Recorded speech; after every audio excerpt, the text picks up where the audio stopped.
So happy new poem. I had the illustrious career opportunity to work at Mama Compton's for about 2 years. Yeah, soup and sandwiches, what up? And there was this adorable African-American woman. She was about like 90 years old. She would come in all the time, and she'd always get the same thing. She'd get like a soup and a chicken salad sandwich. And her name was Annabelle. And so one time I see her all the time. So I'm like, what's your story, Annabelle? Tell me about your life.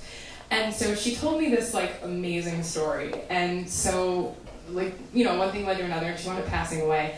And they asked me to come to her funeral. And so this is a poem that I wrote, and I actually read it at Annabelle's funeral.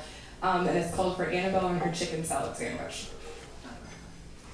You're going to have days that don't turn out so well, the days that make you wonder what business you had ever being born. You're going to make mistakes and big ones, but what they don't tell you is that you should never regret the mistakes you've made, because they're what make up the whole of you.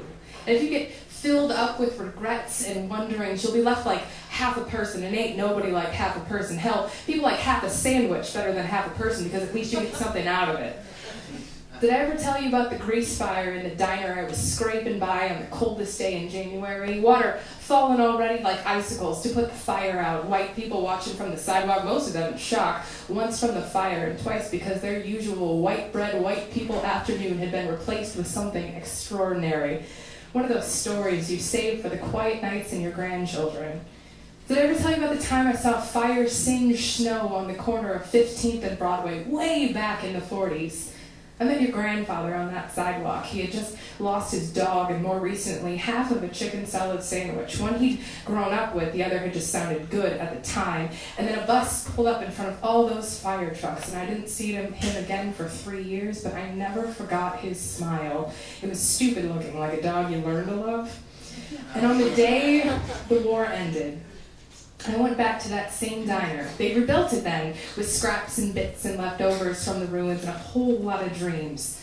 And on the day the war ended, I joined the throngs of people celebrating in the streets and ducked inside for a cup of coffee, and there he was, sitting at the counter with his long-lost chicken salad sandwich, which he was having trouble with because he traded the sandwich for an arm, one leg, and a bowl full of shrapnel and a whole mess of scars. So I sat down with my coffee, which back then didn't cost more than a nickel, and I asked him if he wouldn't mind me being his right-hand man, and if they were still charging an arm and a leg for sandwiches around that joint, because I could see he'd already paid.